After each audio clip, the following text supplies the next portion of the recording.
Pamirsa, dasan kasus baru positif COVID-19 rau saking Denpasar ring tanggal kutus Juli warsane mangkin.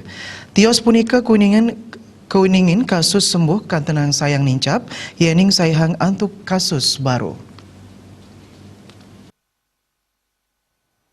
Dalam data perkembangan kasus harian, tercatat jumlah kesembuhan pasien sebanyak 15 orang, sedangkan penambahan kasus positif tercatat 14 orang. Menurut juru bicara gugus tugas percepatan penanganan COVID-19 Denpasar, Dewa Gede Rai, untuk kasus baru ini rinciannya 5 orang OTG, 1 orang PDP, dan 8 orang lainnya merupakan kasus baru. Untuk sebarannya, ada 12 desa kelurahan yang melaporkan tambahan kasus. Untuk usia, pasien berkisar antara usia 9 tahun hingga 73 tahun. Lebih lanjut, Dewa Rai menjelaskan kasus positif baru di internal keluarga dan pasien positif dengan riwayat perjalanan dalam daerah masih menunjukkan peningkatan.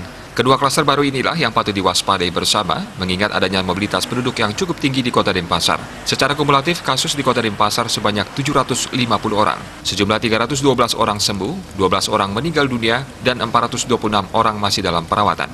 Sementara keberadaan orang tanpa gejala OTG hasil tracing GTPP secara kumulatif sebanyak 2.206 kasus, namun dinyatakan sehat setelah isolasi mandiri 636, tersisa 1.570 OTG. Orang dalam pemantauan ODP secara akumulatif tercatat 335 kasus, namun sudah menjalani isolasi mandiri dan dinyatakan sehat sebanyak 279. Masih tersisa 56 ODP. Pasien dalam pengawasan PDP secara akumulatif sebanyak 136 kasus, namun 48 orang sudah dinyatakan negatif setelah menjalani swab test. Sebanyak 88 tersisa yang berstatus PDP.